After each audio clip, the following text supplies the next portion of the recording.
So what's up guys, it's me, your boy Fate, and today I'm going to be going through some mid-positioning on Mirage for CT players.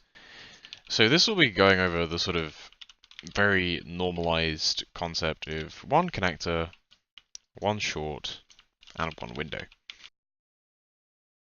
So to start off with, I'm going to start with a connector player. As a connector player, you have a very interesting job.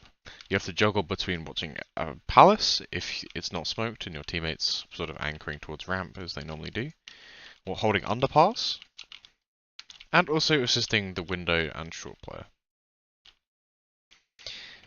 See, for the most part, when I'm playing connector, I like to jiggle between here, jump spotting palace, and then if my window player hears people underground, I will push up here. Or if my sort of short player's not watching under, I'll push up towards here, if we're doing a very mid-centric round. In terms of what utility you can use in this position, you can obviously like jump up, smoke palace.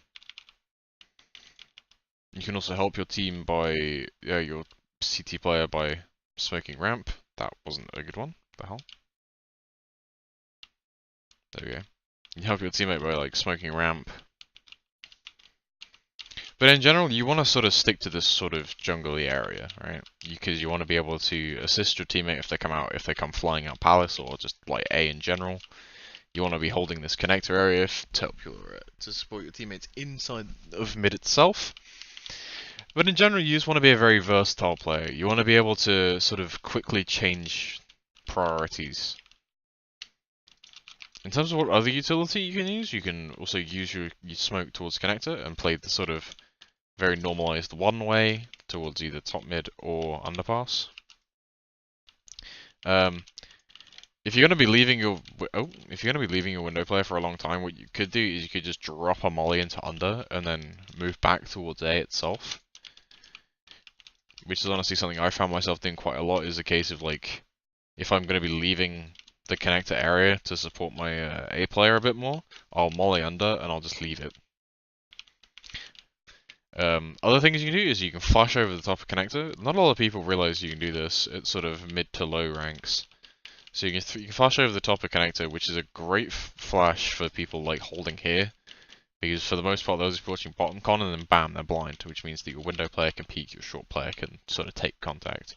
Which is always a useful thing, especially if you're trying to get like info towards the map and what the enemy is doing. In terms of things you have to worry about as a connector player, is the sort of top connector smoke. Now this divides players completely, right? So you either have the sort of this one side of this sort of almost impenetrable wall where you can hold A, right? Alternatively, you can hold the connector. Holding connector is a massively risky thing when you have a top con smoke. Okay? Because you gotta think the people that are swinging bottom connector know exactly where you can be. Right? And if they molly you and then swing, or they can do any range of things to you if you're sitting in the connector. So it's very ill-advised to stay in connector once this smoke is down.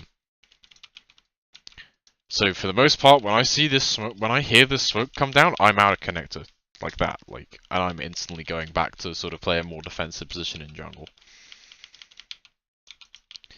Staying alive for your team is vastly more important than sort of maybe sitting here and maybe getting like 1 or 2 frags and then dying. Like, you remember, every trade favors the T side.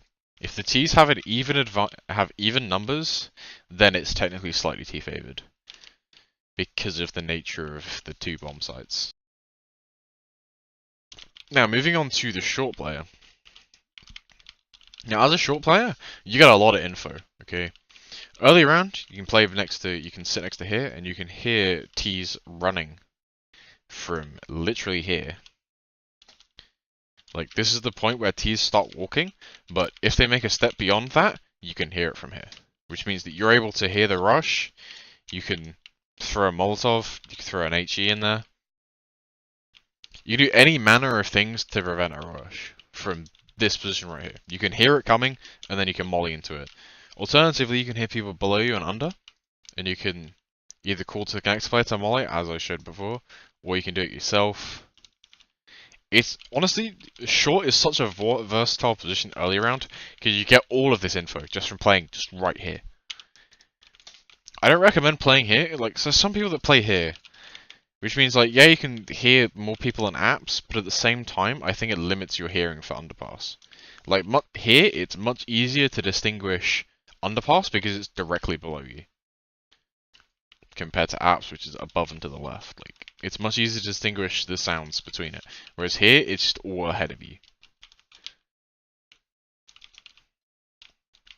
Now, onto other protocols of the short player. I wouldn't. A lot of short players tend to play here and hold the chair line, which I like quite a bit because it's quite a favourable fight. However, if you get swung from short, then chances are you're dead. But at the same time, if you're getting swung from short, then your team is doing something completely wrong. I would never recommend going into ladder room because it's such an easy position to be mollied out from like T side perspective. Like they can legit just like chuck a molly like, ooh, chuck a molly like so, and boom, you've taken like 30 damage at least. And they also have your run out. I mean, you can always go on top, but this in itself is just a bit risky because not really many ways to rotate out where you can't be seen. Like you can be seen from here. You can't rotate out from here because you have to swing wide around here, which is another obstacle in your way, just getting back to the B-bomb site. So for the most part, I recommend you sort of play early info towards here. And if you hear a rush coming, just prevent the rush. And then, if you don't hear anything, maybe just play around here.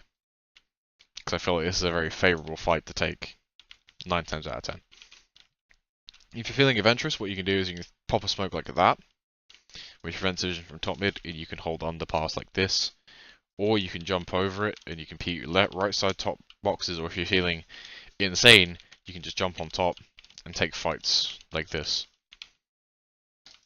For the most part, you should deploy this smoke, and if you're going to jump up here, I recommend you get your AWPer to jump down into underpass, hold the underpass angle.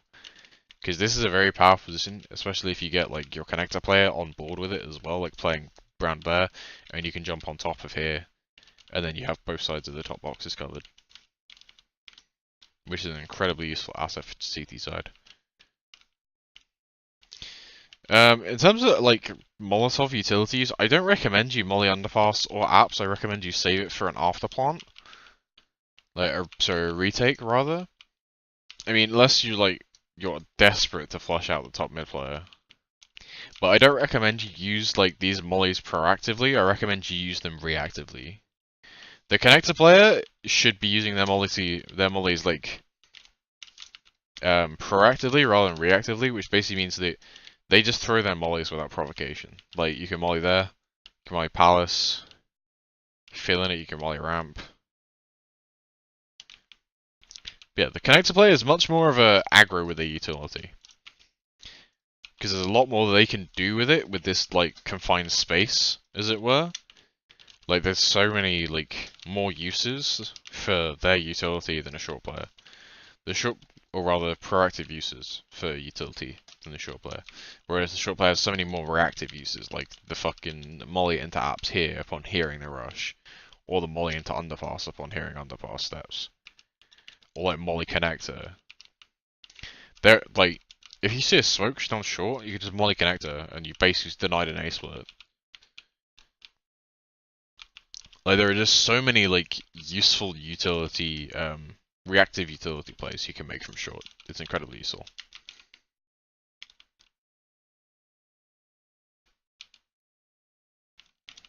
So there are a lot of players that like to play window in like pugs and 10-mans and shit, and they'll be like the almost designated carry because you can be just about anywhere in a split second. Now I've seen many people when they come into window, is a case of like obviously you want to get like your teammates to pop the vent, you want to go through here as swiftly as possible, and you want to post up on here, right? If you have a good spawn, in theory you can actually cross the left side and re-peek. Alternatively, what you could do is you could jump up on like this wooden horse type thing, and then peek from a higher like plane of advantage.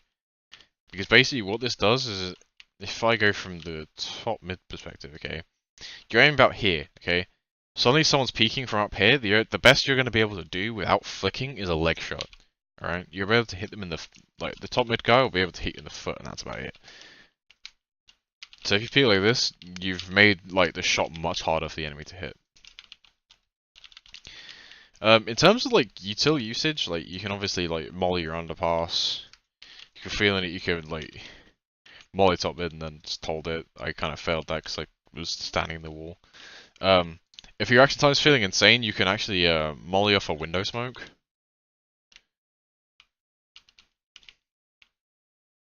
I kind of scuffed that, but you can throw a molly in here. I haven't actually tested it, but I'm reasonably sure you might be able to beat this window smoke with a good spawn and a molly. No, you can't because it bounces there. Never mind. It was a nice thought though. In terms of like window play itself, it's very simple. Like if you're gonna play it with an AWP, then you want to take the early fights as early as possible. You want to keep this sort of reign of terror almost in mid and like sort of use your connector player and your like short player and get them to flash you out and stuff. In terms of flashing you yourself, you can obviously just bounce one off that corner there and then peek with it. And then go for a quick peek. There's always just like fancy flashes like jump flashes. If you want to play aggro, you can also go for an underpass pick as well. But you got to make sure you communicate that with your team. In terms of other angles you can take, you can hump hop in here, and you can hold people jumping up in this corner for underpass, which is relatively common for T's to do. So if you hear steps underpass, you can just jump up on here, bam, you got a free kill. In terms of moving around window, like there's obviously like this bit here. There's the short jump you can do, which I'm gonna fail now. Yep. But there's the short jump you can do as well, which is obviously like incredibly useful early round, just for like taking your enemies off guard. Like you just hop up here, bam, you got a kill, jump down, take the next fight, and just move back. You can go back through here to window. But in general, the window player is very versatile in terms of what they can do. Which is why a lot of people like to play it in pugs and 10-mans. If you're playing with a rifle, I recommend you play a much more passive role. I recommend you sort of hold towards here, or if you're feeling incredibly confident or stupid, you can peek out yourself with an AK and maybe take some fights. You can also hop down into underpass and throw like the cheeky one way that's like taken up popularity recently. We can just play around this smoke. I don't know how to throw it exactly because I'm not a window player. But yeah, you can play around with that. But in general, takeaway lessons is that in terms of playing aggro, window player, you want to be taking all these fights. In terms of connector player, you want to be supporting the window player taking fights, but you also want to be making sure that you also have your attention towards A. You want to be using your Molotovs and like your smokes quite proactively. However, the short player is the exact opposite of that. He wants to be supporting the window player rather than the B player, because the B player, for the most part, will just be sort of jump spotting, whatever, and you can come back later if they call that they need help. And you want to be using your utility quite reactively. Like, you want to be waiting to see what the T's do. Like, if you see smokes coming, you obviously just want to molly. Or if, like, they're coming A, then you sort of want to have your molly ready for the retake. But yeah, I hope this has been like, in some way useful, if a little bit disjointed. But yeah, let me know if you want more of this sort of content, and I will see you in the next video, be it frag video or whatever. Peace.